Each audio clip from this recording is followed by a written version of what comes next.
dan engkau semua aku bebaskan. Berdiri semua, kemudian prajurit Islam mengurai talinya. Bahkan kalian tidak hanya aku bebaskan, kalian tolong antri lewat pintu sana, pintu sana, pintu sana, dan kalian sudah ditunggu oleh onta, kambing, dan harta benda lain yang akan dibagikan untuk kalian semua. Gitu kan? Jadi itu luar biasa, itu Valentine Day-nya Islam. Jadi hari kasih sayang yang luar biasa. Kemudian, tapi masih ada prajurit-prajurit Islam yang masih mengasah-asah pedang, karena kan bertahun-tahun mereka perang. Terus Rasulullah datang, ngapa lagi ngungkal-ngungkal? Kaget dia, iya ya sudah tidak ada perang, pulang sana, sudah tidak ada peperangan, pulang semua, tiduri istrimu masing-masing. Meniduri satu istri dengan baik dan santun sama dengan membunuh kafir 70 orang. Nah, itu rumusnya begitu. Nah, dipakai sama Yai Budi.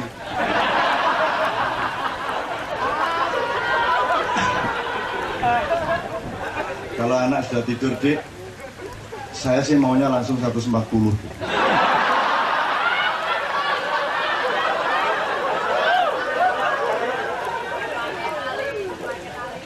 Terus istrinya malah jawab 210 ya Allah. Coba asiknya Masya Allah. Kalau semua didasari cinta kasih. Dan lahirnya teori-teori ekonomi, kekeluargaan, kemasyarakatan dari Bung Hatta itu tidak lain, tidak bukan. Itu hanya lahir dari rasa cinta. Itu lahir dari rasa kebersamaan dengan orang banyak. Ya. Kita tidak peduli yang menang siapa nanti presidennya.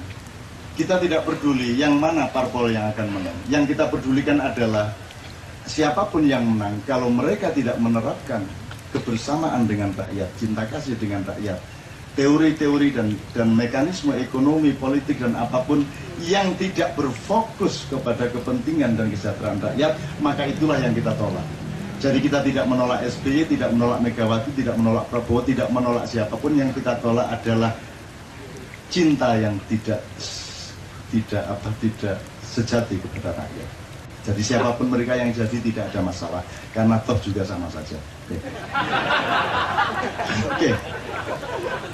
Nah, ada opresi, kemudian ada suppress, terus baru ada situasi atau posisi depres. Jadi teman-teman sekalian, tinggal apa saja yang depres. Depres itu posisi ditekan atau posisi dipenek. Penek itu bahasa Inggrisnya, bahasa Indonesianya. Diperus gini Mas. Dipenek itu nah.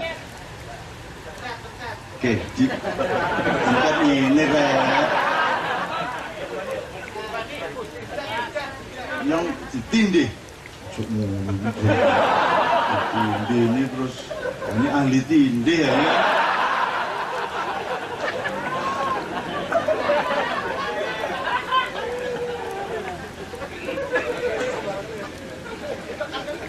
Saya dulu memang menyarankan, ya Ibu Tini aslinya pemain teater, dan dia pernah workshop teater, ikut teater dinasti di Semarang. Tapi saya menyarankan dia diam-diam, meskipun Mas Budi ini aktingnya bagus, tapi saya sarankan coba mulai belajar dan merintis untuk jadi kiai. Itu satu strategi yang saya susun sejak dulu. Iki gak dadekno kiai mblaeni arek iki. Wong dadi kiai bojone brujul muana. Baru mulai ngeten meneh.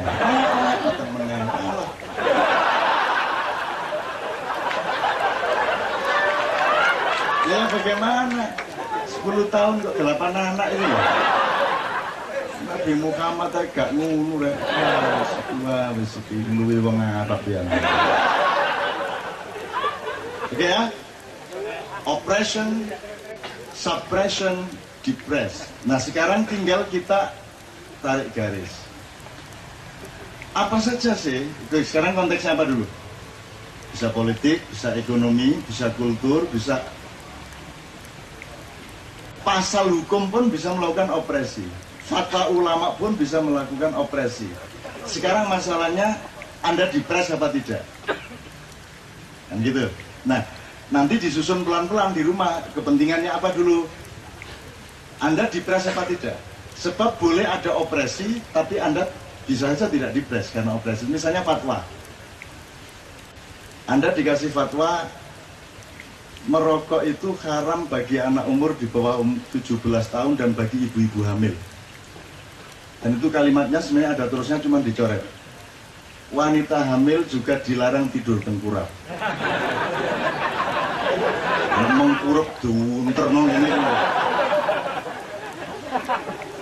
Ah, nanti kalau Anda mau paham, kita bicarakan bersama. Fatwa itu apa? Posisinya itu sama dengan hukum apa tidak? Ranahnya di mana? Siapa yang berhak memberi fatwa? Yang berlangsung dengan ulama kita kemarin itu fatwa atau bukan? Itu kita analisis. Tapi yang pasti saya melihat orang pada dipres karena fatwa itu. Kenapa dipres?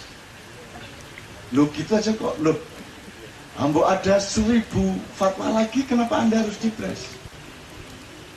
Nomor satu, karena Anda tidak mempelajari fatwa itu apa. Nomor dua, Anda tidak mempelajari lahirnya yang disebut fatwa di Padang Panjang itu apa. Bagaimana? Anda tidak pelajari. Nomor tiga, loh, ya kan Anda bisa bikin fatwa sendiri. Gitu loh. Ah, nanti kita pelajari kalau Anda memerlukannya. Tapi monggo, serah Anda. Nah, nanti saya akan bisa ceritain macam-macam soal itu. Terus, yang penting nanti kita cari, apa namanya, Anda ini mengalami depresi apa saja. Misalnya ekonomi rakyat, yaitu saya menyebutnya ekonomi nafas dalam. Jadi warteg-warteg di sisi-sisi gedung-gedung gede, di mana karyawan-karyawan perusahaan besar itu kalau siang makan di situ. Itu dengan adanya krisis global dari Amerika kemarin, dia depres apa tidak? Kan begitu. Tingkat depresnya seberapa? Apa saja yang di Indonesia yang merupakan opresi-opresi dan supresi-supresi yang membuat Anda depres. Nah, yang depres ini bukan hanya rakyat, alam juga bisa depres. Tadi saya ngobrol sama teman-teman dari IPB, tanah juga bisa depres. Tanah bisa mengalami depresi karena petani dan pelaku pertanian tidak memiliki cinta kasih dan apresiasi terhadap pemeliharaan kesuburan tanah, sehingga dipupuk terus, dirabuk terus tanpa pernah memperhatikan bahwa tanah itu memerlukan kelapangan untuk bernafas dan memelihara kesuburannya. Sehingga ada satu istilah tanah kita sekarang yang sebenarnya merupakan surga yang diambil oleh Allah, ditaruh di belahan bumi sebelah sini ini yang namanya Pulau Jawa terutama. Itu sudah kena narkoba semua tanahnya. Sudah kena narkoba, berarti dia depres. Itu teman sekalian. Nah, sekarang Anda hitung nanti di rumah, cari yang opresinya apa, supresinya apa, yang kena depres siapa saja dan apa saja. Kalau Anda nanti sudah mempelajari itu, baru Anda masuk ke Ponari. Sebab kalau sudah masuk ke Ponari, sebelumnya Anda harus masuk ke Rian dulu. Nah, karena kalau puncak opresi dan puncak supresi dan puncak depresi itu ada di sana. Karena di Jombang itu tempatnya para ahli kubur. Ahli kubur itu ahli menguburkan. Kalau cuma menekan kan tidak sampai menguburkan. Nah, di Jombang ini punya kemampuan untuk bukan hanya neken sampai dikuburin habis, maka disebut ahli kubur, ahli menguburkan. Jombang yang kota santri, ada Abdurrahman Wahid, Nur Khalis Majid, ada siapa-siapa, Kiai Haji Hadratus Hasyim Asy'ari, tiba-tiba dikuburkan citranya oleh Rian dengan mutilasi, dengan ini habiskan Jombang. Dah, kemudian dimarahi, gimana Jombang kok apa namanya, kok kelakuannya kayak begitu, jadi dikuburkan. Belum selesai dikuburkan oleh Rian, dikubur lagi oleh Ponari. Dan tidak ada satu dokter dari peradaban masa silam sampai sekarang bisa melawan Ponari. Dan 40.000 orang antri dan dia cukup digendong bapaknya terus ngene-ngene. Itu pun dia nggak ikut, dia main SMS. Jangan tangan kiri tangan saya, yang tangan kanannya dipegang sama asistennya terus cek cek cek cek cek cek. Dan tidak seorang pun memahami. Semua tidak ada yang bisa memahami ponari itu apa, siapa, ngapain, apa yang terjadi sebenarnya dengan ponari itu. Bahkan kesimpulan kita adalah kesimpulan-kesimpulan dari orang yang tidak mampu mendapatkan hidayah dari Allah SWT. Orang yang tidak kuat menerima derajat. Orang yang ditawari innama amruhu idza arada syai'an ayyaqula lahu kun fayakun. Tapi tidak mampu, otak kita, frame ilmu kita, hati kita, jiwa kita, ideologi kita tidak mampu. Kita hanya punya kesimpulan bahwa ini destruksi, eksploitasi kepada anak kecil, kemudian disebut musyrik karena percaya kepada batu. Betul? Bedanya batu sama pil apa? Bedanya apa? Kalau Anda ke dokter terus dikasih pil, Anda percaya sama pil enggak? Iya. Percaya enggak? Iya. Syirik enggak? Mau syirik enggak? Loh, lah kok semua orang mau syirik se Indonesia? Percaya kepada pilnya dokter. Kenapa kalau dokter harus dipercaya pil dan obatnya? Kalau ponari tidak dipercaya batunya? Emang ponari bisa mengobati? Enggak bisa. Dia cuma hujan-hujan, kesamber batu, dibuang balik, akhirnya disimpan di rumah. Ponari nggak bisa apa-apa, dia anak umur 9 tahun, dia tidak mengerti apa-apa. Dan ponari jangan disalahkan, Anda harus menyayangi dia karena dia tidak mengerti apa. Itu namanya dukun tiban. Dan Anda jangan sebut dia dukun, dia tidak punya konsep bahwa itu dukun. Dia taunya diajak nolong orang, dia nolong orang. Gitu loh Mas. Dan itu di Jombang, ya banyak sekali di Jombang dari dulu itu. Dari dulu. Saya kalau mau ya begitu sebenarnya. Ini mau aku. Saya diantri orang kayak gitu juga, kalau saya turutin dari dulu saya. Tapi saya enggak mau. Dan loh, tapi kok batu loh, Tuhan yang marah. Loh, tak karepku. Saya ini menyayangi orang, menyembuhkan sakitnya orang, mau pakai batu, mau pakai tak tempeleng, mau pakai halilintar, mau pakai apa, terserah saya dong. Bukan batunya yang menyembuhkan, yang salah filsafatmu, yang salah ilmumu. Kamu pikir Dikolgin bisa menyembuhkan sakit kepala? Tidak. Dikolgin itu alat untuk mengobati, tapi perkenan untuk sembuh ada di tangan Allah Subhanahu wa Ta'ala. Kan gitu filosofinya. Dokter tidak bisa menyembuhkan, dokter hanya mengobati. Ponari hanya bawa batu. Dokter hanya bawa alat suntik dan pil, cuman begitu dok, sama posisinya. Cuman karena satu hari 40.000 orang, dokter belum tentu 4 orang. Ayo ngeluh. Akhirnya sekarang jalan keluarnya dihentikan begitu saja. Dihentikan begitu saja. Oh, kalau gitu akan jadi udun. Udun itu apa? Bisul. Bisulnya akan membesar. Dan Allah akan memberikan ponari raksasa dari Jombang. Yang akan menguburkan seluruh keadaan ini menjadi berkah baru untuk seluruh rakyat Indonesia. Ini rakyat. Loh, tapi kan batu kan syirik loh. Cara berpikir. Kan saya sudah pernah cerita mengenai Nabi Musa. Tuhan ini kan kalau kasih perintah itu kan memang harus diterima dengan ketaatan dan nurani, tidak harus Anda terima dengan akal sehat. Kalau pakai akal sehat yang ngeluh dewe. Nabi Khidir disuruh mencekik anak kecil, coba. Perintah macam apa itu? Ini Tuhan temenan tadi. Kan gitu kalau saya jadi Khidir. Lu masa saya disuruh mencekik anak kecil, disuruh bocorin kapal, betul nggak? Ya kalau Anda pakai frame akademis sekarang ya mampus sendiri kan.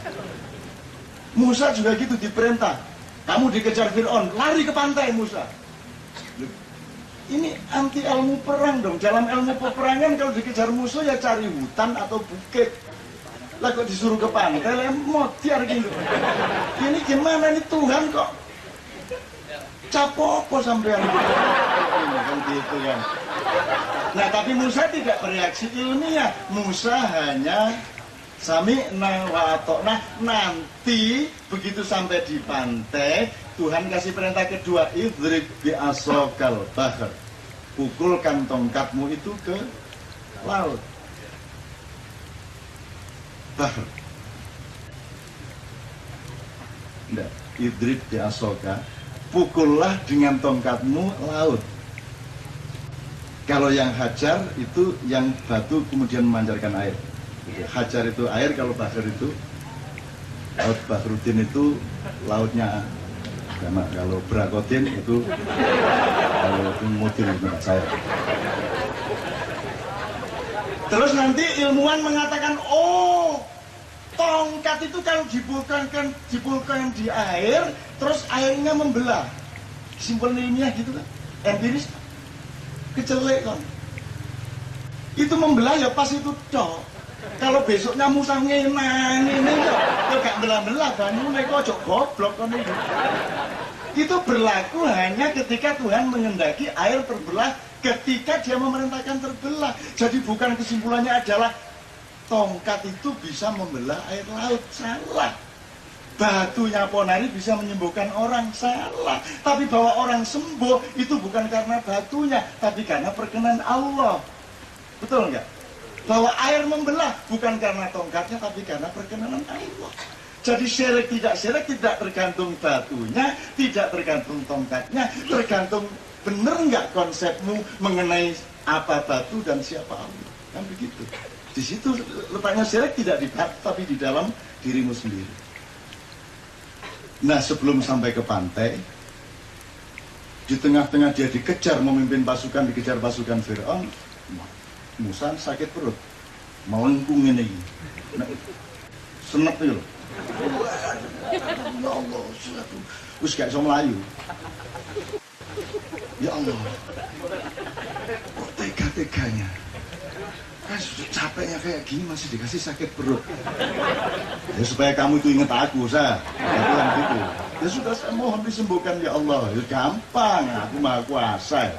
Ya, sekarang kamu lari ke bukit sana, ada pohon, ambil daunnya, kamu makan sembuh. Kata Allah. Nabi Musa naik ke bukit dengan setengah mati, baru nyentuh daun, perutnya sembuh. Waduh, matur nuwun, sampai tenang jenengan. Ya stop, turun lagi, pasukan siap, berangkat. Begitu berangkat 3 langkah, ada sakit lagi. Musa langsung lari lagi ke atas bukit. Dia ambil daun, dia makan sampai 15 lembar, tidak sembuh-sembuh. Mengkering ini. Kenapa kerjaan dia? Terus katanya tadi kalau saya sakit perut suruh naik bukit, suruh makan daun, ini sudah 15 daun sampai sepetok ini. Kok tidak sembuh-sembuh? Terus dia langsung titisan. Dua asar Nabi goblok. Kata Allah gitu itu cara lutruk menceritakan. Bukan benar-benar Allah ketahuan enggak, ya itu cara lutruk, Rek. Jombang, Rek, tak kubur teman-teman. Yang bilang daun menyembuhkan perutmu itu siapa? Nah tadi katanya suruh naik bukit loh. Saya tuh mau nyuruh kamu naik bukit, mau nyuruh kamu solok, mau nyuruh kamu benturkan kepala ke batu, terserah saya. Cara saya menyembuhkan itu terserah saya. Mau pakai daun, mau pakai batu, pakai apa, terserah saya. Dan yang menyembuhkan kamu itu bukan daun, bukan batu, tapi otoritas saya. Jadi tahu nggak bedanya kamu waktu sakit perut pertama sama sakit perut kedua? Yang pertama kamu, ya Allah berilah aku kesembuhan. Yang kedua kan kamu nggak minta, langsung mengelorot melayu mendukung, nggak jaluk. Karena kamu seperti dokter-dokter dan ilmuwan modern besok-besok, kamu pikir kalau aku memerintahkan ambil itu daun, terus kamu menyimpulkan konklusi titik 2, daun menyembuhkan sakit perut. Goblok. Tidak, yang menyembuhkan bukan daun, yang menyembuhkan izin itu. Jadi yang penting kamu minta sama saya, yang penting komitmen sama saya, gitu loh. Nah nanti yang kedua kan mosok saya tidak bervariasi. Emang saya sutradara yang monoton, kata Tuhan itu.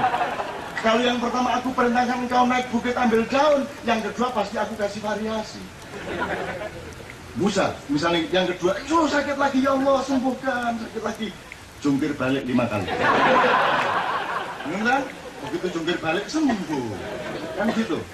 Kalau saya Tuhannya malah tak suruh jalan jongkok 2 km.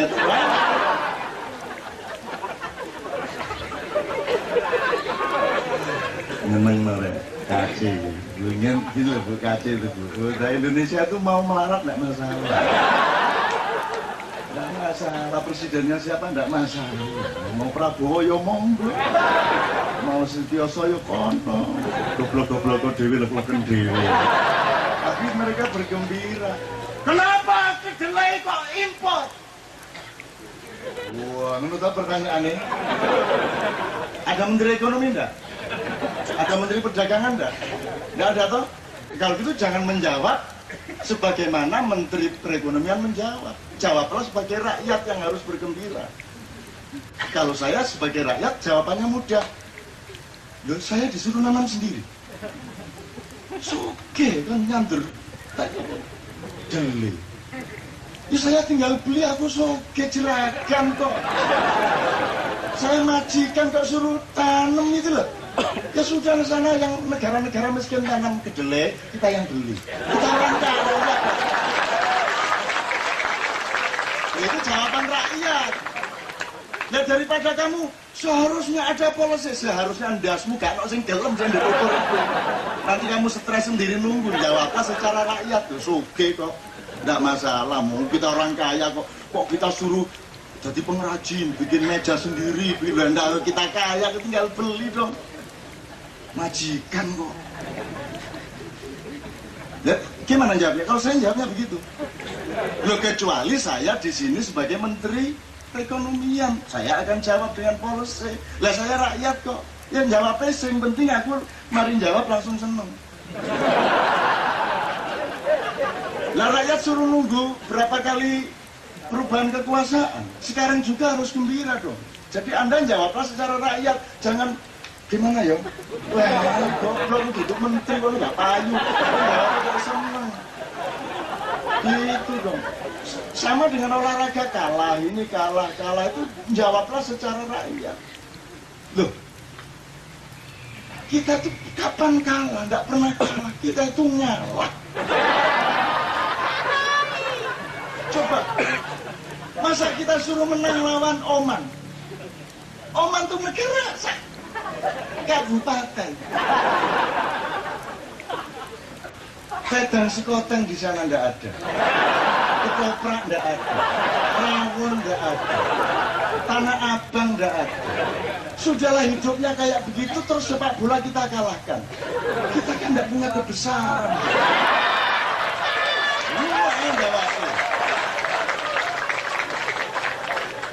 Ngalah dong, ngalah nggak masalah, usah nolak. Wis negara cilik mosok kene, usah negara segedenya segini kok. Masa masih mau mengalahkan di bidang sepak bola, nggak apa-apa, kalah aja. Kalau perlu kipernya di kursus begitu, penyerang datang, mari silakan.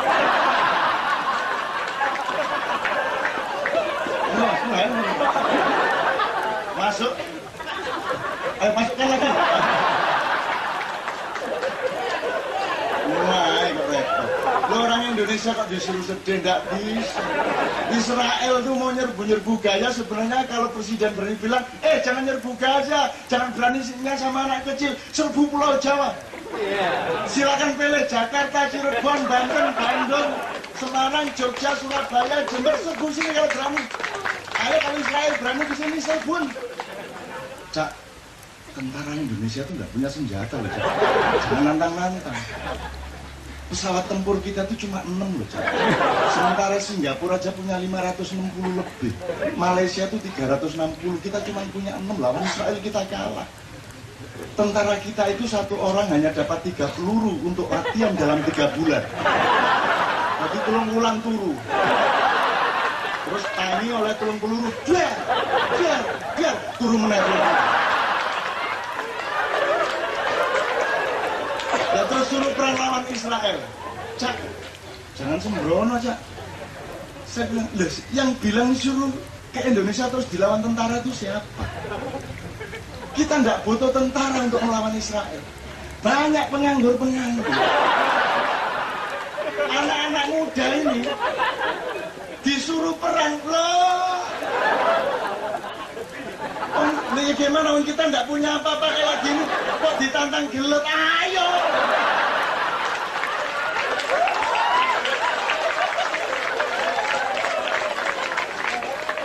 Ya toh, kok prajuritnya tentara santan, bon minggir. Aku yang maju. Lo kok saya maju? Lah ya apa ganti penggawean desa? Kan gitu kan? Loh, sebenarnya indah hidup itu kalau ada negarawan, kalau ada orang yang ada wise man memimpin kita kan indah. Dan kita tuh punya dasar-dasar untuk itu, kita ngalah. Ngalah itu nggak ada bahasa Inggrisnya, nggak ada bahasa Arabnya. Duo kamu sandino kata ngalah tidak ada. Hanya kita yang punya peradaban ngalah.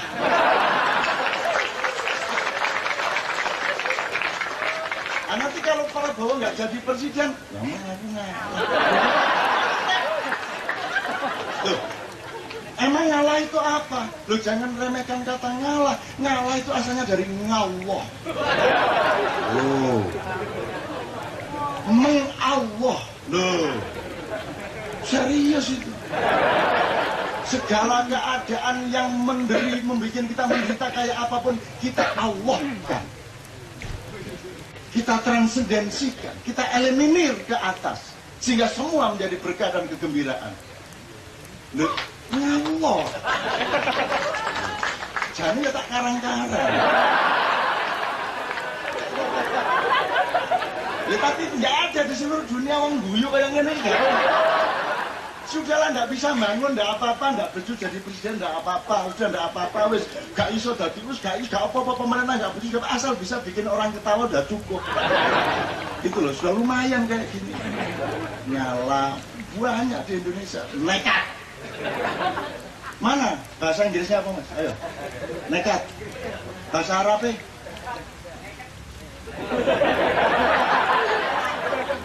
Nekat gandul-gandul. Ya, nekat, amuk, ya amuk. Tapi nekat itu kan dahsyat. Itu peradaban, bukan hanya sikap pribadi, itu peradaban. Ya juara nekat ya bonek.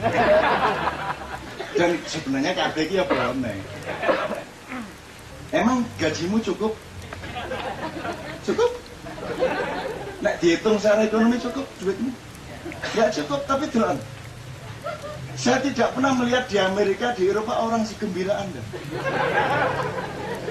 Uang belum tentu dapat 200-300 ribu sebulan, berani kredit motor.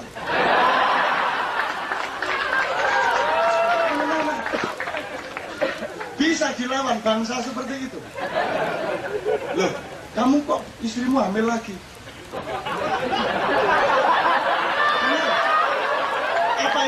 Apa itu? Nekat toh? Nekat. Sikat dulu urusan belakangan. Kan itu kan di Indonesia, betul nggak? Terus tak tanya, kamu bagaimana sih anakmu lahir terus kamu belum punya kerjaan? Bismillah, Cak. Ya kan? Bondone Bismillah. Di seluruh dunia nggak ada pekerjaan utama Bismillah. Kita punya Bismillah, apa aja beres di Indonesia. Gitu loh. Sementara belum saya bisa urusi negara, ya saya hibur kamu seperti ini. Nah, nanti kalau saya sudah urusi negara, tentu saja saya akan bikin policy-policy yang benar-benar, yang menyangkut sistem dan struktur dari keseluruhan persoalan kita. Cuman selama saya masih jadi temanmu seperti ini, produk saya cuma satu, yang penting kamu seneng. Gitu loh, senengmu kan ya seneng sejati tuh, ini bener-bener seneng tuh. Dan nggak pakai biaya tuh. Ayo saya bayar sopo. Kalau infak yang dong kayak yang 500. Kalau arah-arah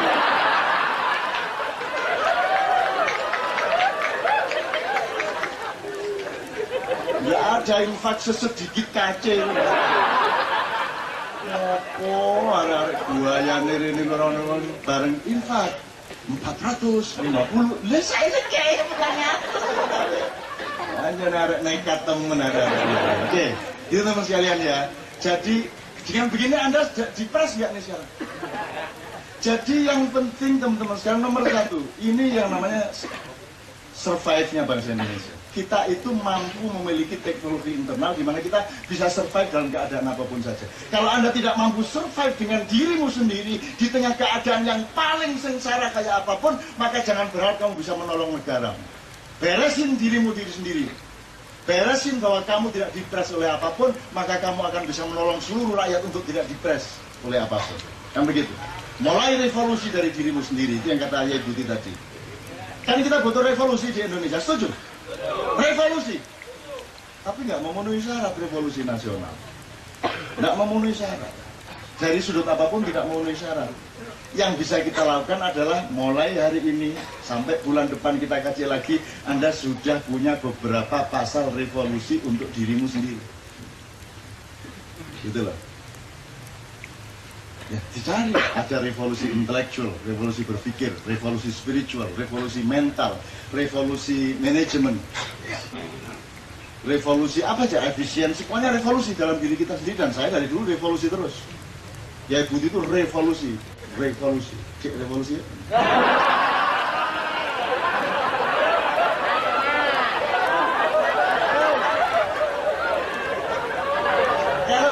Sudah cinta itu mas, bahasa apa saja bisa diterapkan, tidak pakai epistemologi. Mas mboten kangen revolusi kan?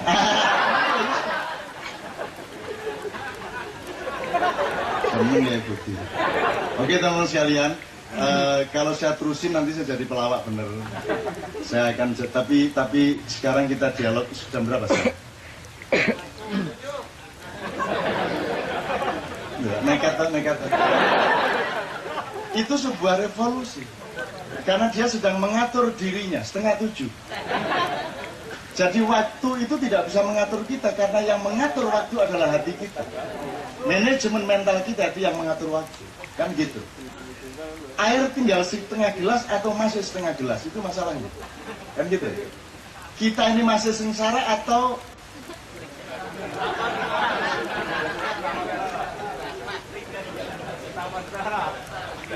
tapi orang Indonesia sebenarnya tidak perlu manajemen seperti itu. Sengsara yang tidak masalah.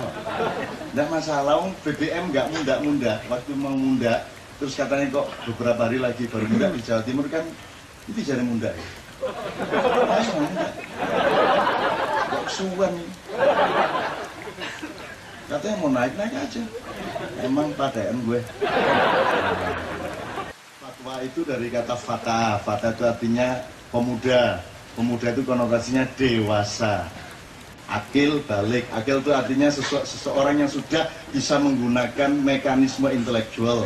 Balik itu dengan mekanisme intelektualnya dia bisa sampai ke suatu konteks. Balik. Ya. Oke. Nah, kita semua sudah akil balik.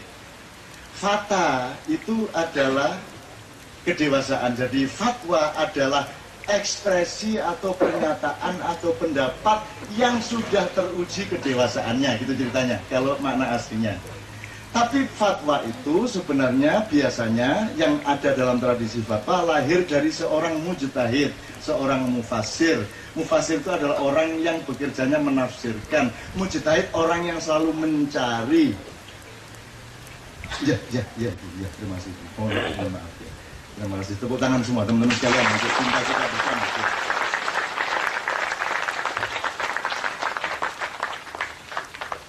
Kita ucapkan terima kasih kepada Ibu Halida Hatta dan rombongannya, teman-teman semuanya. Mudah-mudahan Tuhan menyambungkan keikhlasan kita bersama ini, dan ini merupakan investasi bagi terkabulkannya segala macam yang baik, sejahtera, adil, dan kegembiraan bagi seluruh rakyat Indonesia. Terima kasih sekali lagi Ibu Halida.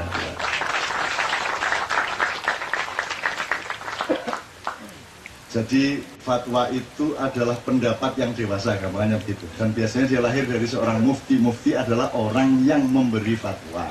Jadi biasanya dia lahir dari pendalaman tafsir dan ijtihad seseorang ulama.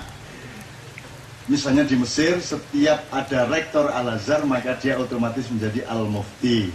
Jadi misalnya tentang perang Irak, Al-Mufti kasih fatwa. Tentang Gaza, Al-Mufti kasih fatwa. yang direkomendasikan kepada pemerintah sekarang si Husni Mubarak, meskipun pemerintah tidak punya ikatan yuridis atau konstitusional untuk mentaati atau untuk menggunakan fatwa itu. Jadi fatwa tidak punya kekuatan konstitusi, dia hanya berada pada ranah ilmu dan moral, itu fatwa. Ya.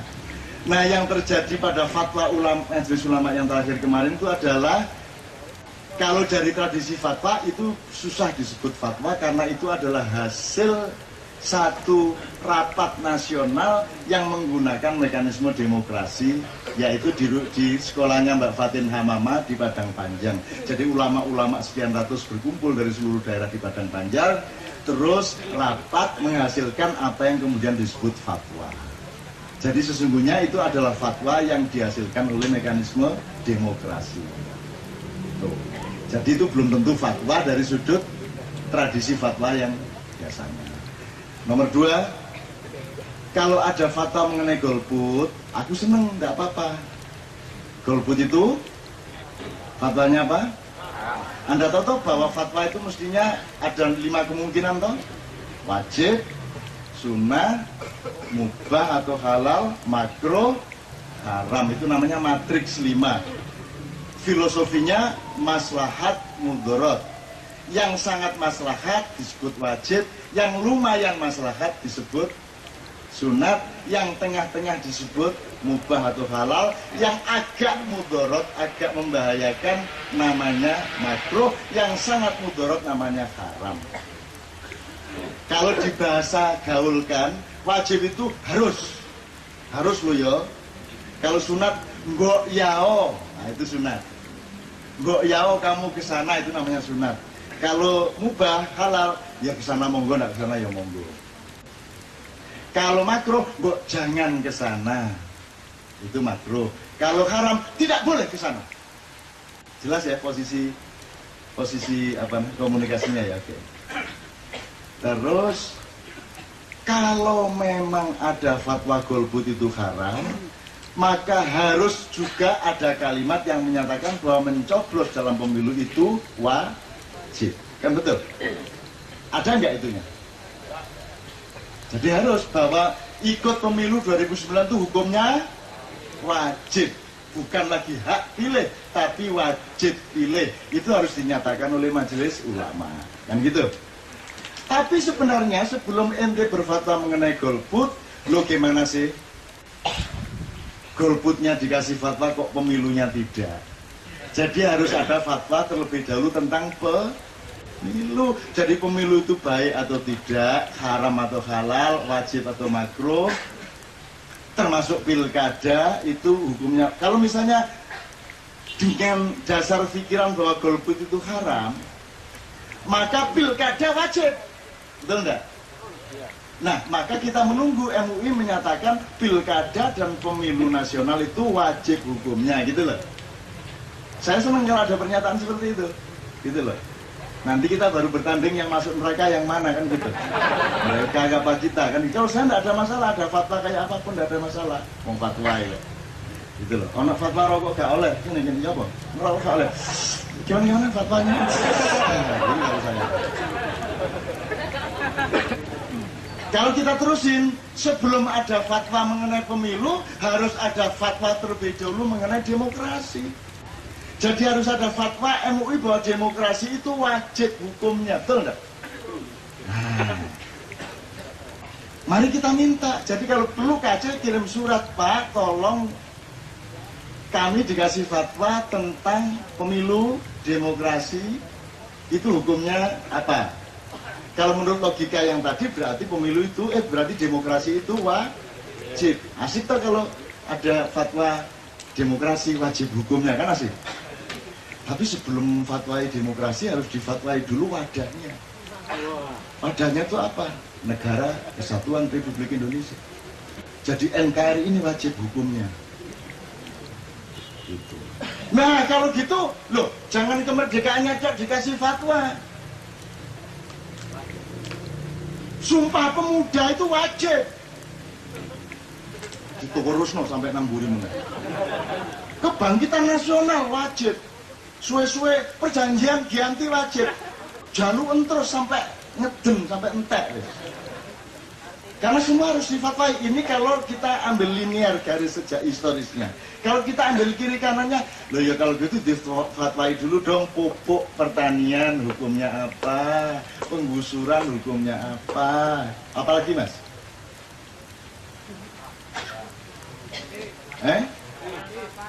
Ya karena korupsi wis jelas itu. Mau 5 itu jelas. Apa meneh?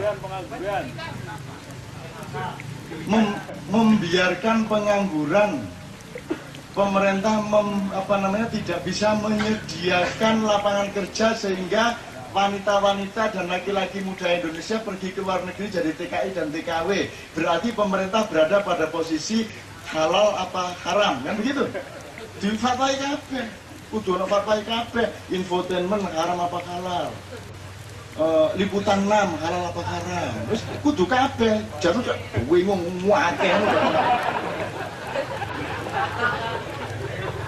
Loh kalau memang berfatwa harus, makanya majelis ulama harus terdiri dari berbagai macam pakar. Kalau dalam Quran ada ulil absor, ulil albab, ulil nuha. Tapi masih bisa dipecah-pecah, itu berarti ada para peneliti di segala bidang. Maka kemudian dia menjadi pakar A, pakar B dari pertanian, peternakan, kehutanan, ekologi, ekosistem segala macam, sampai pakar ekonomi, pakar segala macam. Jadi MUI tidak hanya terdiri dari ahli fikih, tapi juga ahli-ahli segala bidang karena mereka dibutuhkan dasar-dasar pertimbangannya untuk menentukan fatwa dari sesuatu hal. Gitu loh teman-teman sekalian. Jadi saya nggak nyalain MUI loh, saya seneng loh MUI bikin fatwa. Dan saya menunggu fatwanya beribu-ribu yang saya tunggu.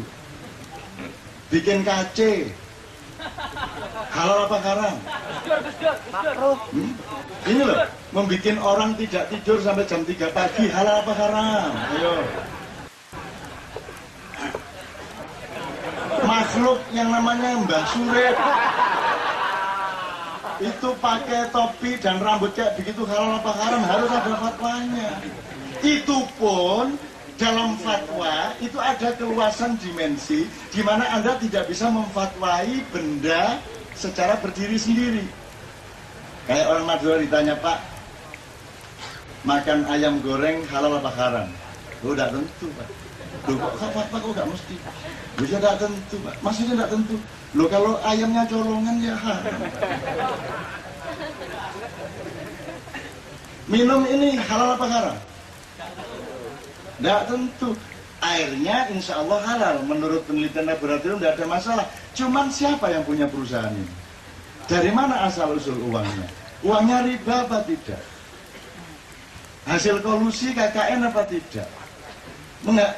Dalam perusahaan ini ada kezaliman apa tidak kepada buruh? Kan harus dihitung semua halal haramnya. Jadi daripada repot-repot memfatwai begitu banyak hal, mbok wis rasa berfatwa. Nanti repot loh. Susah loh, cari halal haram itu susah loh. Susah. Isti ini sound systemnya habis itu waktu kasus di Monas sampai sekarang. Siapa sekarang yang berkewajiban mengganti sound systemnya Isti? Yang waktu itu diserbu FPI itu. Siapa yang berkewajiban? Jadi sudahlah, daripada repot memberi fatwa, percayalah kepada akal sehat masyarakat. Anda mau maling enggak toh? Enggak toh? Untuk tidak maling nunggu hukum dan Quran atau tidak? Meskipun enggak ada Quran, aku enggak maling. Cukup dengan nurani saya dan akal pikiran saya. Kan gitu. Yuk kita percaya kepada akal sehat rakyat, percaya kepada moral masyarakat, supaya mereka juga mampu memfatwai diri mereka sendiri-sendiri, gitu loh. Kecuali darurat banget, baru majelis ulama, gitu ya teman-teman sekalian. Oke, sekarang waktu sudah sangat mendesak, jadi soal fatwa cukup segitu. Ada 1-2 hal yang barangkali saya ingin mintakan kepada Mas Simon sama Isti, terutama mengenai apa yang mereka pikirkan mengenai Dipres tadi itu, Mas Simon. Dan diskusi itu ditengarai sebagai satu laboratorium dari orang-orang yang beraliran kiri. Sehingga ketika diadili, saya juga ikut disuruh menjadi salah satu saksi apa aku bilang. Saksi adejat, saksi yang meringankan Isti. Sehingga saya waktu itu berpendapat bahwa kalau Isti ini seorang komunis, maka saya agak bapaknya komunis gitu loh. Nah, jadi mestinya yang ditangkap Arif Budiman, saya, baru Isti, bukan Isti atau yang ditangkap gitu dan seterusnya. Tetapi mungkin saya yang ingin Isti ceritakan itu adalah hidupmu itu sangat berharga selama 8 tahun, Chris. Dan sekarang sekarang ini tiba-tiba di Indonesia ada banyak sekali pahlawan-pahlawan reformis-reformis yang hebat-hebat, yang sebenarnya di zaman Orde Baru dulu mereka juga ikut-ikut saja selama Pak jadi sama waktu rezim Pak Harto gitu loh. Waktu itu dia ndelosor-ndelosor dan juga menjadi kolaborator. Sekarang mereka menjadi pahlawan-pahlawan lagi di zaman reformasi. Saya tidak mengatakan saya cemburu kepada nasib mereka demi Isti, tidak. Tapi saya yang kagum sama Isti adalah Isti tidak punya sedikit pun rasa dengki atau ketidakterimaan, jadi malah saya yang tidak ikhlas. Saya tidak ikhlas melihat nasibnya Isti. Kamu 8 tahun loh kamu di penjara. Untuk tidak menjadi siapa-siapa sekarang. Tidak seorang pun mengapresiasi penderitaanmu itu. Itu loh maksud saya. Dan sangat bahaya di Indonesia ini kalau Anda tidak mampu mencatat diri Anda sendiri untuk anak-anak Anda besok-besok. Jadi tolong rajin mencatat segala sesuatu supaya anakmu nanti dapat warisan tidak hanya harta tapi juga tulisan-tulisanmu meskipun hanya berupa diary atau catatan harian. Dan saya kira Isti punya itu untuk anak-anaknya. Karena Anda tahu Cak Nur Kholis Majid yang begitu hebat itu juga sudah tidak ada akselerasinya hari ini. Betul nggak? Nanti Gus Dur yang dahsyat itu begitu beliau nanti wafat juga setelah itu hanya dikenang dengan tangan kosong dan tanpa apresiasi apa-apa. Anak sekarang tidak tahu Tan Malaka, anak sekarang tidak tahu Safruddin Prawironegoro, anak sekarang tidak tahu siapa-siapa. Sehingga saya ini sampai-sampai mempersiapkan diri saya untuk tidak usah dikenali oleh siapa-siapa. Daripada saya besok-besok menyesali. Bahkan saya punya cita-cita agar supaya kalau nanti saya dipanggil oleh Allah, itu jangan ada yang tahu kecuali keluarga saya. Saya sampai punya cita-cita. Kalau saya mati nanti tidak usah ada yang tahu deh, keluarga saya aja. Sehingga saya sekarang sudah menyiapkan pemakaman di kompleks rumah saya di desa sana untuk ibu saya, ayah saya dan keluarga saya, supaya saya nanti tidak usah ngerepotin siapa-siapa. Selama hidup mungkin saya pernah ngerepotin orang, tapi ketika saya mati, saya nggak usah ngerepotin siapa-siapa. Dan cukuplah yang menguburkan adalah saudara-saudara saya saja, istri dan anak saya, kan gitu. Sampai begitu. Karena saking takutnya kita ini tidak dihargai di Indonesia. Indonesia, media massa, pemerintah, dan semuanya mainstream ini tidak butuh kebenaran. Tidak butuh kebaikan, tidak butuh kreativitas, dan lain sebagainya. Keajaiban saja dituduh musyrik kok. Ponari tadi. Wah itu Allah, itu perkaranya Allah bukan perkaranya Ponari kok itu. Itu aja dituduh syirik kok. Jadi di Indonesia ini kita betul-betul kehilangan parameter hampir di segala bidang untuk menghargai apapun. Oleh karena itu KC ini, Komunitas Genduri Cinta ini menurut saya adalah satu surga yang luar biasa di mana kita sangat appreciate berjam-jam terhadap siapapun saja yang berinteraksi dengan kita. Nah yang ingin saya tanyakan sama istri adalah, kamu kok ikhlas banget gimana saya ceritanya, gitu loh.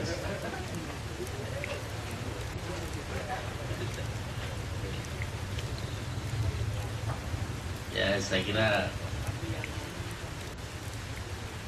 dan saya kira ya keikhlasan itu timbul mungkin dari dua hal. Pertama mungkin ketidakberdayaan, tapi juga barangkali kita bersyukur dalam arti ini saya sedang dalam keadaan jatuh gitu. Tapi barangkali jatuh ini juga nanti akan membuat saya bangun gitu.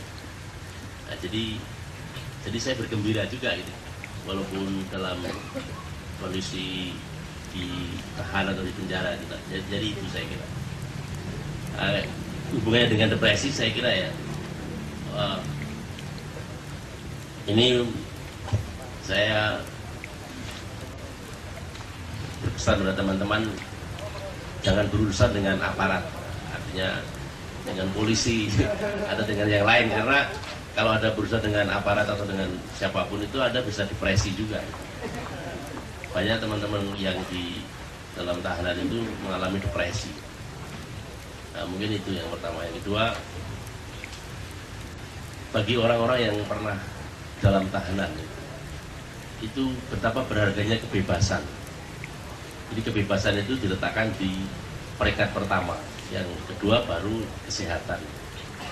Kalau di penjara itu kalau Anda sakit, misalnya pusing atau Anda sakit perut, itu kalau di Biro Berantu hanya dikasih CTM.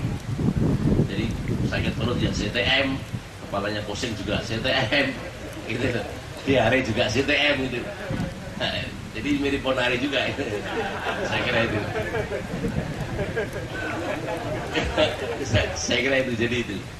Jadi saya kira ini saya sharing pengalaman. Jadi jangan teman-teman ini bermimpi urusan dengan aparat, karena itulah sumber depresi saya kira.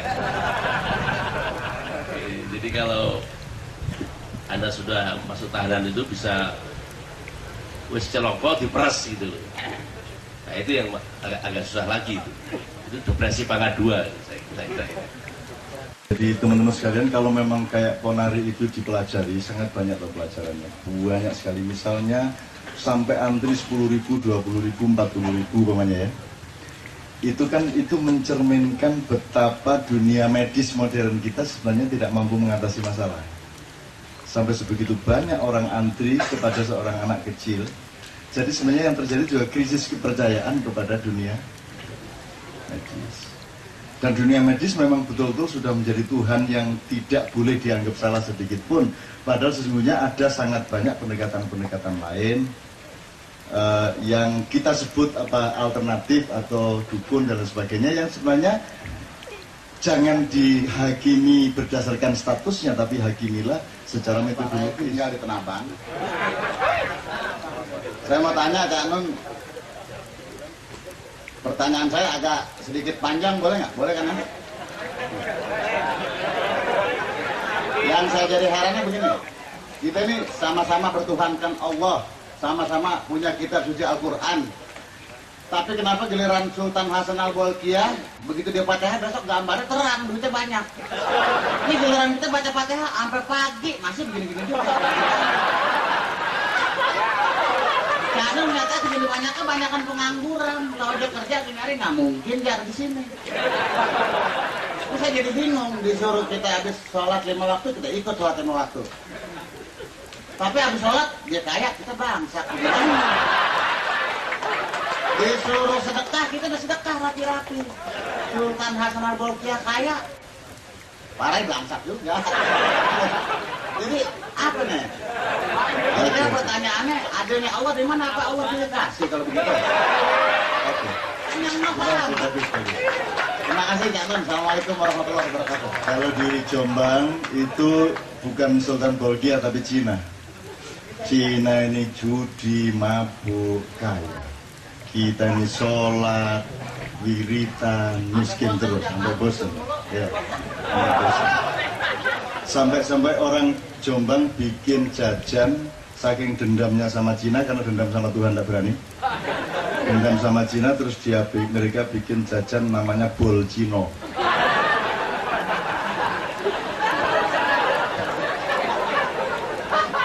Nah itu berlangsung puluhan tahun, Cinanya tidak berani, tapi ketika kemudian ada interfaith dialog, Gus Dur dekat sama Cina, sama Konghucu sebagainya, mulai muncul keberanian kultural dari teman-teman Cina. Akhirnya orang Cina juga tidak kalah kreatif, mereka bikin jajan counter culture namanya bol kaji.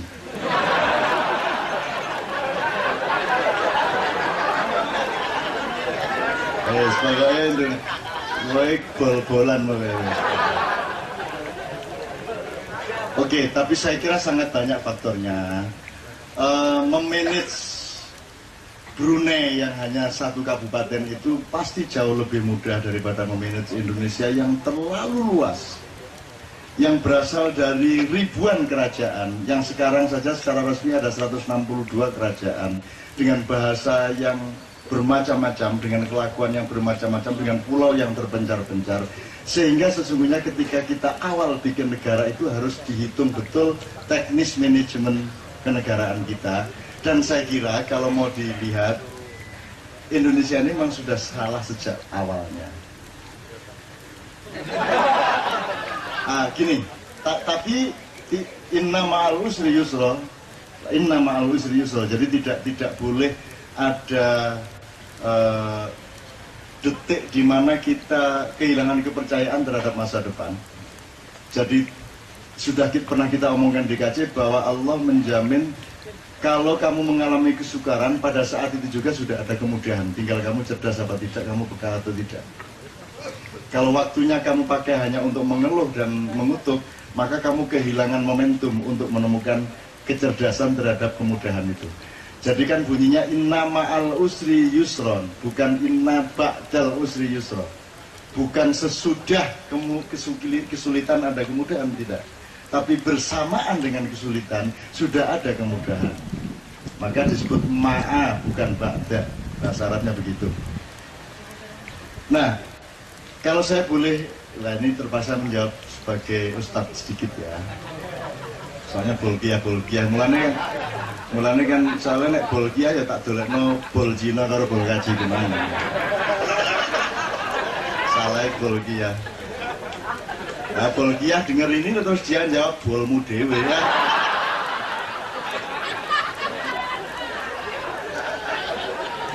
Orang Indonesia kok diajak bol-bolan ya seneng.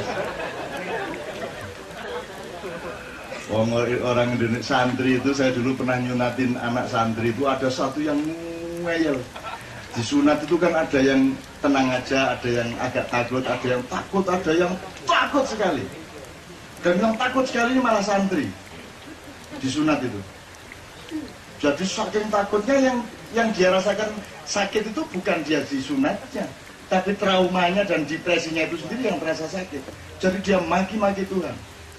Yang lainnya kan bismillah dia nih mana Gusti Allah matane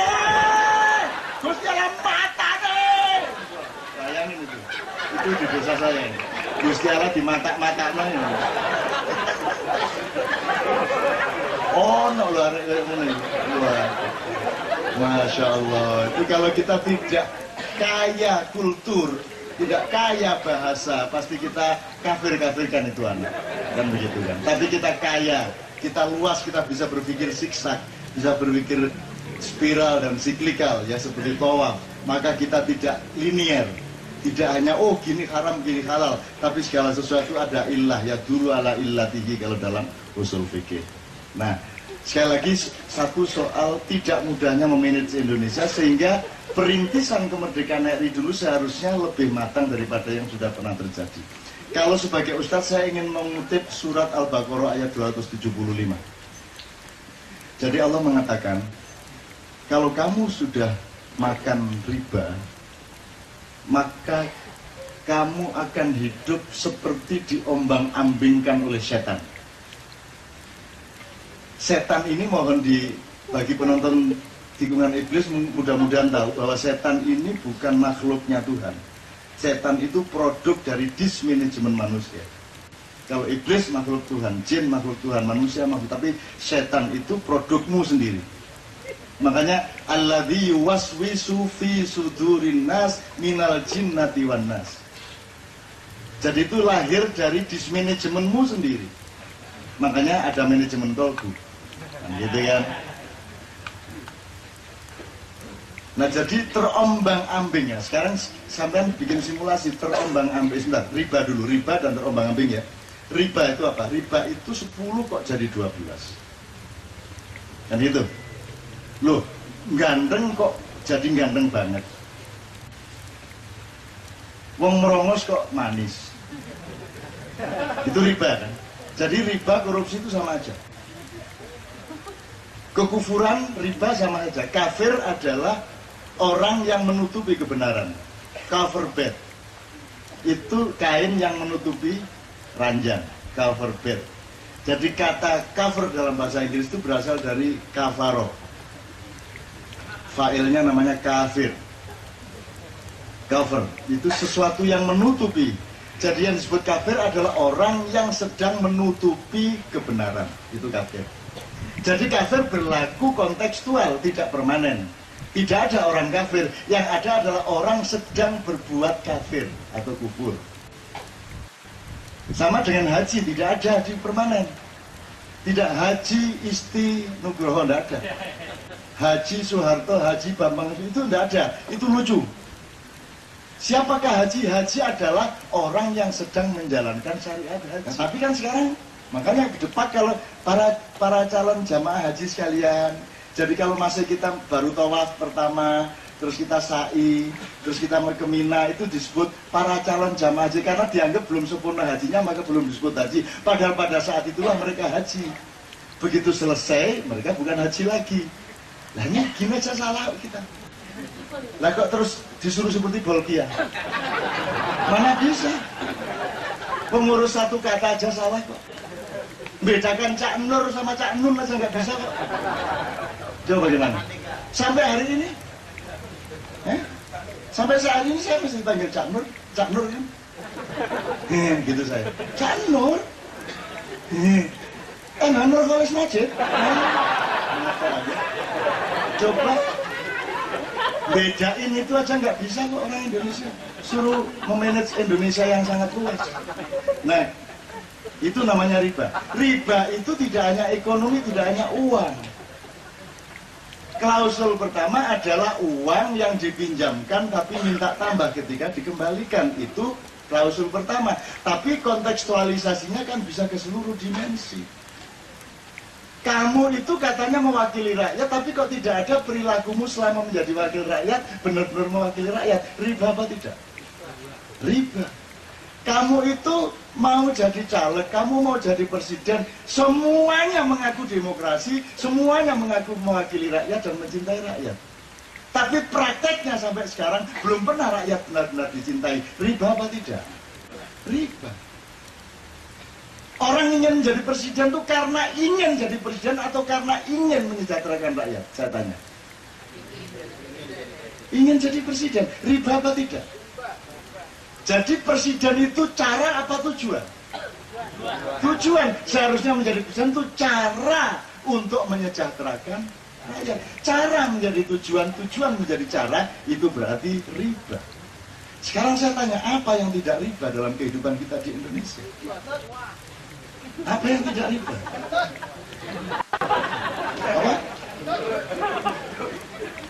Apa yang tidak riba? Saya tanya. Bu yang dinikah. Oke.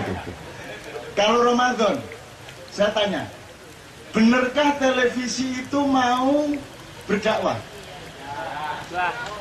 Berdakwah apa tidak? Saya tanya, berdakwah apa cari laba? Nah, riba apa tidak? Yang mana yang tidak riba? Tidak ada.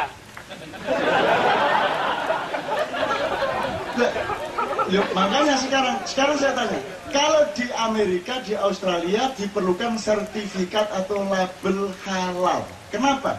Karena asumsi dasarnya di sana negara mayoritas non-Islam, maka makanan pada umumnya tidak halal. Maka diperlukan tanda yang mana yang halal. Kan begitu? Kalau di Indonesia mayoritasnya Islam, maka makanan di sini asumsi dasarnya adalah halal. Maka diperlukan sertifikat atau label haram. Lah di sini ada nggak label haram? Yang ada label halal. Riba apa tidak? Riba.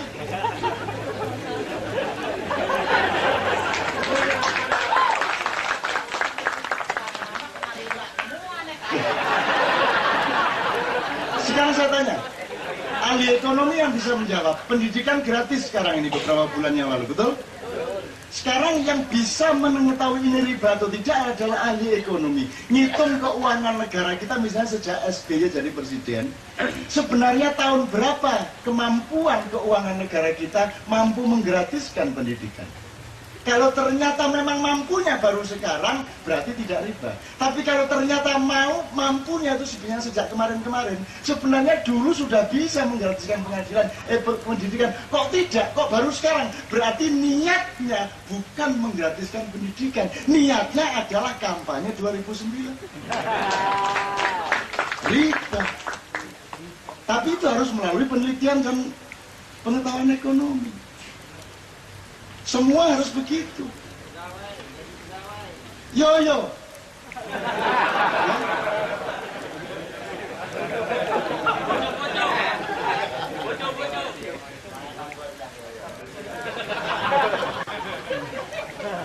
Siapakah presiden Indonesia yang tidak pro demokrasi? Siapakah Presiden Indonesia dari Soekarno sampai sekarang yang pernyataannya tidak mencintai rakyat? Semua mencintai rakyat, semua menomorsatukan rakyat. Tapi de facto bagaimana? Berarti riba.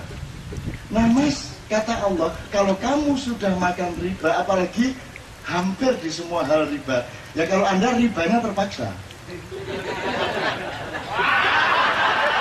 Oke, alhamdulillah Anda tidak riba. Maka situasi kita seperti diombang-ambingkan oleh setan. Situasi terombang-ambing itu gini Mas. Oke, kita simulasi aja kapal. Kapal kalau terombang-ambing kan begini. Maka kita jalan lurus nggak? Kalau kita tegak begini, kapalnya terombang-ambing, kita bisa begini nggak? Kan kita begini-begini. Nah, kalau sudah riba, itu kamu bener pun jadi salah. Kamu baik pun jadi buruk. Betul enggak? Jadi sekarang ada inisiatif sebaik apapun menjadi mudorot. Mau menghilangkan pornografi menjadi mudorot.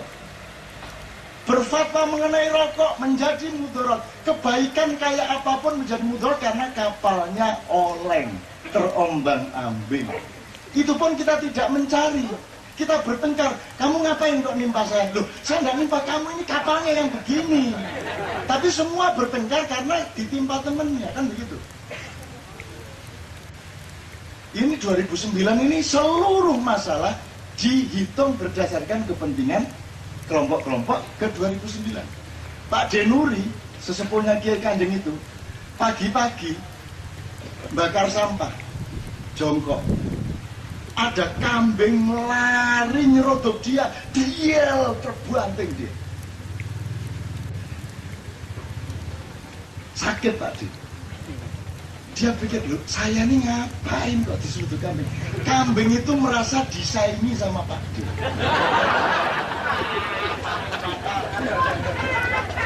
Loh kok ada orang kok bawa begini-begini, mirip-mirip seperti temennya, maka diseruduk sama kambing.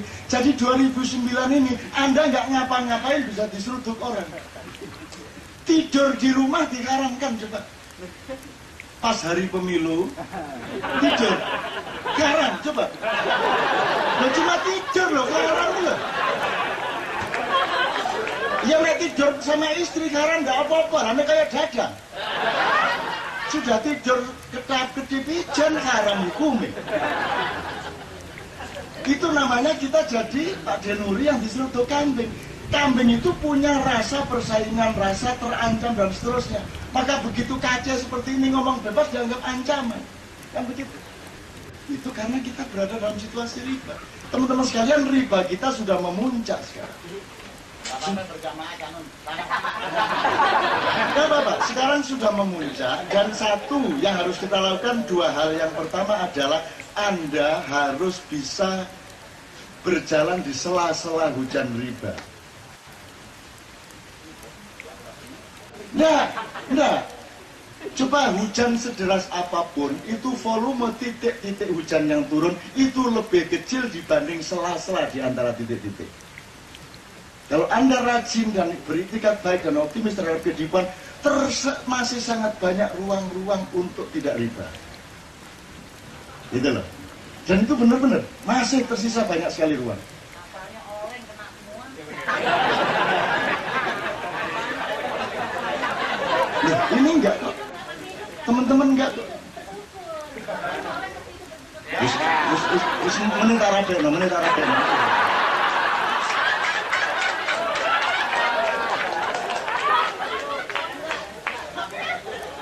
Enggak, nomor 2 teman-teman sekalian. Nomor 2, sekarang kalau kapalnya oleng, apakah kapal oleng karena dirinya sendiri? Bisa kapal oleng karena mesinnya tidak stabil? Bisa kapal oleng karena ada angin global dari Amerika? Bisa kapal oleng karena keseluruhan laut memang sedang mengalami fluktuasi gelombang? Nah, ilmuwan yang harus memberitahukan kepada kita, kapal oleng ini sebenarnya fokusnya di orang yang bertengkar di dalam kapal. Apa mahasiswa tawur, apa bapak bunuh anaknya, anak bunuh bapaknya, apa ketua DPRD sampai mati, itu semua kan efek dari kapal oleng di dalam dek.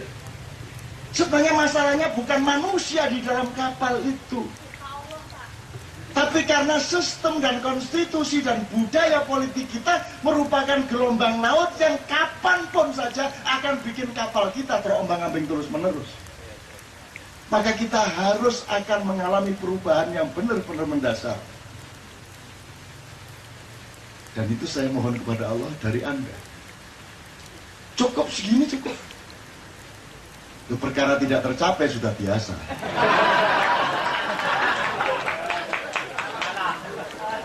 Kira-kira gitu ya Mas ya. Jadi sekarang jangan marah sama Bolkia. Jangan marah sama Bolkia. Lihat kalau Bolkia, kapal kita oleng, Bolkia perahu kecil dan ya cuma segitu orang gampang ngurusnya. Gitu. Saya ini sebenarnya berada pada hari-hari yang sangat menyedihkan saya dan sangat memuakkan saya melihat yang disebut istri tadi. Saya melihat kezaliman yang luar biasa. Saya melihat kehinaan yang luar biasa di negeri ini. Saya tidak akan ngomong apa. Tetapi, dan itu yang saya bawa ke sini tadi. Saya marah, saya ingin meludah. Saya sampai bilang, upama aku dadi set. Aku mau manggon di batange wong itu. Sampai ngono aku.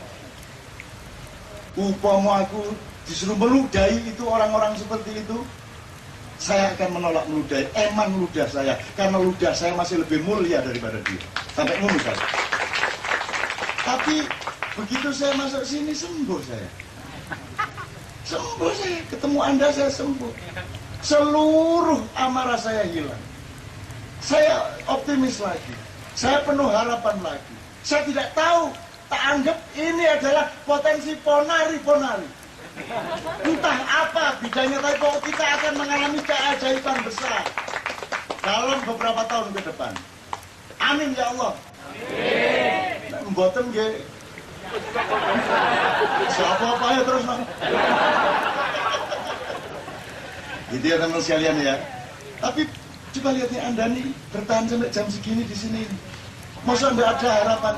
Pengangguran itu biarin aja. Pengangguran pun tidak akan bisa bertahan dengan konsentrasi seperti ini kalau Anda tidak punya nurani yang bersih. Kalau Anda tidak punya keinginan dan keikhlasan yang luar biasa untuk seluruh rakyat dan masyarakat. Yang bisa memelihara Anda duduk di sini adalah Anda punya ketulusan yang benar-benar sejati untuk bangsa Indonesia. Dan itu mustahil Allah tidak memperhatikan Anda. Mustahil. Kalaupun Anda dan saya tidak mampu merubah Indonesia, insya Allah pasti Allah merubah hidup Anda dan hidup saya. Kalaupun Indonesia dibiarkan gelap, Anda tidak dibiarkan gelap. Anda akan penuh cahaya. Keluargamu akan lebih sejahtera. Penghidupanmu akan lebih mudah. Hutangmu akan terbayar. Kalaupun tidak terbayar, yang ngutangi lupa.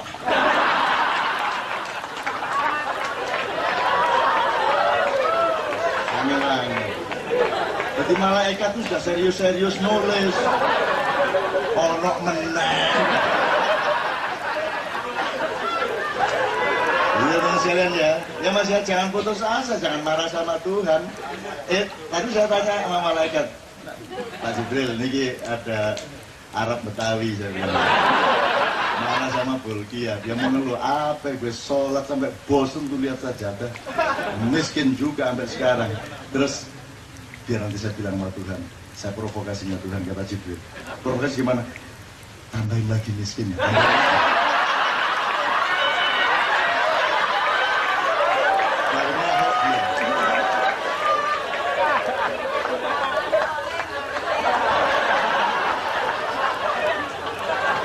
Maka Mas, Mbak kalau gitu tuh gila saja. Gila itu gini, gila itu nekat sama Tuhan. Ya Allah, aku percaya sama kamu. Aku percaya kepada keadilanmu. Aku sepenuhnya percaya kepada kasih sayangmu kepadaku. Jadi, kun fayakun. Aku akan mudah hidupku. Bismillah. Jadi Mas Nanti, gitu, jangan gimana. gitu lagi. Sedangkan Tuhan sama orang yang tidak percaya sama dia aja penuh kasih sayang. Tadi saya berdebat sama ada seorang ateis yang luar biasa cerdas sore-sore tadi sama Andre. Dan saya tampung dia, saya senang, lebih dahsyat daripada Dadang. Terus saya bilang, nanti kalau MUI membuat fatwa kamu sesat, saya yang bela. Temen lo Cak, ini tak belain kamu. Saya punya banyak argumentasi untuk membela kamu. Karena kamu kan tidak percaya bahwa Tuhan bikin agama, tidak percaya bahwa Tuhan itu nyuruh sholat. Kalau memang Tuhan ada, kenapa Gaza dibiarkan seperti itu, seterusnya macam-macam. Saya bilang, saya akan bela kamu. Tenang lo Cak, iya tak bela kamu, setan aja bisa saya bela kok, saya bilang. Ngunu sampean, iya tak bela kan. Cuman saya diem-diem bilang sama Tuhan, ini tak belain ya, untuk strategi saja, tapi sekali-sekali saya tempeleng nih orang. Apa ada ini? Ini latihnya kayak ngomong. Ngadepin orang itu harus siklikal mas ya, harus siklikal, dihubungi mas, dihubungi. Jadi kalau bertanding kayak Muhammad Ali itu kan mengitari. Masalah itu jangan dihadapi linear saja, tapi kesini muter gitu loh mas. Ali, makanya staminanya harus kuat. Meskipun tua kayak saya tapi masih oke gitu loh mas. Andaikan aku berani kawin lagi.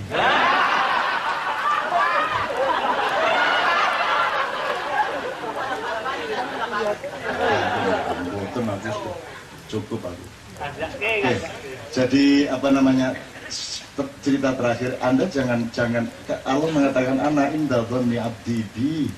Aku ini berlaku berdasarkan sangkaanmu kepadaku. Kalau kamu mengeluh dan mengandung ketidakpercayaan kepadaku, ya aku berlaku seperti itu. Terlalu jauh Kak Nun. Ya makanya bilang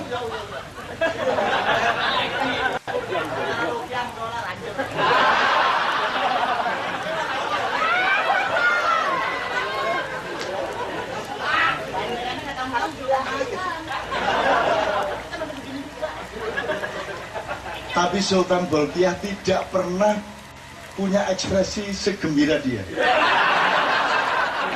Bayangin, miskin, susah, menderita, tapi ekspresinya gembira. Makanya ketika terus malaikat Israfil tidak tega sama Anda, dia bilang sama Allah, ya Allah, aku tidak tega sama hambamu yang dikaji itu. Terus berilah dia rezeki yang banyak. Tuhan mengatakan, loh, nanti kalau saya kasih rezeki lebih banyak, dia malah sedih. Lihat itu, rezekinya cuma segitu, dia senang.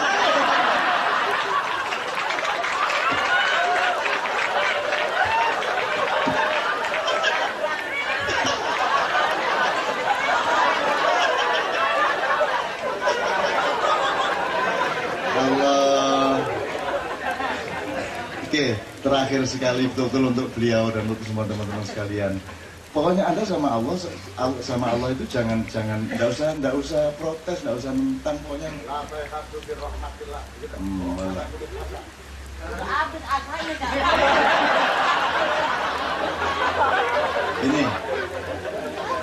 Ini sudah banyak, Anda sudah pernah mendengar semua, ada seorang tua penyembah berhala umur 89 tahun pada suatu hari sakit, lumpuh dan tidak bisa apa-apa, terus dia minta tolong kepada berhalanya. Berhala, sembuhin saya dong, saya kan sudah sembah kamu 80 tahun lebih. Tapi berkali-kali dia minta sembuh kepada berhalanya namanya juga berhala, tidak bisa menyembuhkan dia. Maka terus akhirnya, kalau kamu tidak sembuhkan saya, kata si sakit, saya akan minta sama yang katanya Tuhan Allah itu. Kalau memang dia ada, coba sembuhin saya. Itu Jibril marah. Bilang langsung, ya Allah, itu ada hambamu menghina kamu. Masa kamu dibilang kalau memang ada Allah itu, kalau memang Allah ada, silakan sembuhkan saya. Itu saya tidak tahan mendengar kalimat yang sinis seperti itu, kata Jibril. Allah ketawa. Jibril mureh-mureh. Tapi bagaimana aku mencintaimu ya Allah, dan aku menghormatimu, aku menjunjungmu sebagai satu-satunya sesembahanku.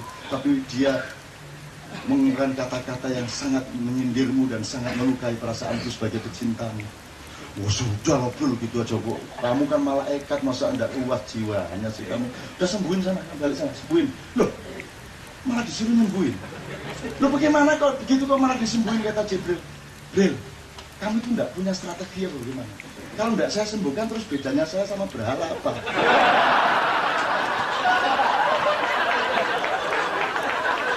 Akhirnya Jibril, yang nggih ya, mungkin akhirnya.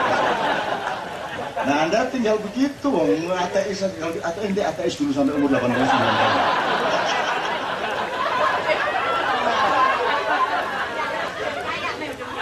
Oh kaya, bismillah.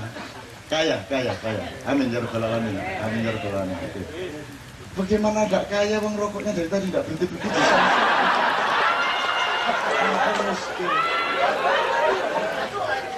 Saya itu sedih tiap hari, frustasi, terima SMS dari jamaah yang satu yang paling bikin frustasi enggak mau nyebut nama. Nanti kalau tanyain dari siapa, ya saya hanya orang kecil. Pasti Cak Nun tidak kenal saya. Lho rumang samu nek SMS raimu ketok lho. Tapi enggak nyebut jeneng Ki Angele ya bisa pulsa. Ya sudah sebut nama cengeng gitu terus, tapi enggak apa-apa lah, memang begitulah rakyat kita. Terus nanti ada lagi, Cak tolong bantu pulsa. Dan itu bisa sebulan 2 kali. Cak tolong bantu pulsa. Dan begitu saya kirim pulsa lewat kantor, terus tiap hari dia kirim nasihat ke saya. Jancuk arek. Saya yang beliin pulsa tiap hari saya dinasihati. Coba, ya kok nasihati itu rodok gatuk, enggak gatuk belas. Gitu loh, dinasihati nanti 2 minggu lagi, Cak tolong bantu pulsa. Akhirnya lagi pagi-pagi nasihat lagi kepada saya. Manusia yang mulia adalah itu mati akhirnya. Tadi saya di SMS lagi, Cak tolong bantu pulsa.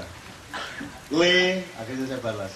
Mbok ngurusi panguripan weteng musik, lagi ngurusi negara, ngurusi Imam Mahdi, bilang gitu. Terus dia balas, enggak, maksud saya minta bantu doa. Enggak semuanya.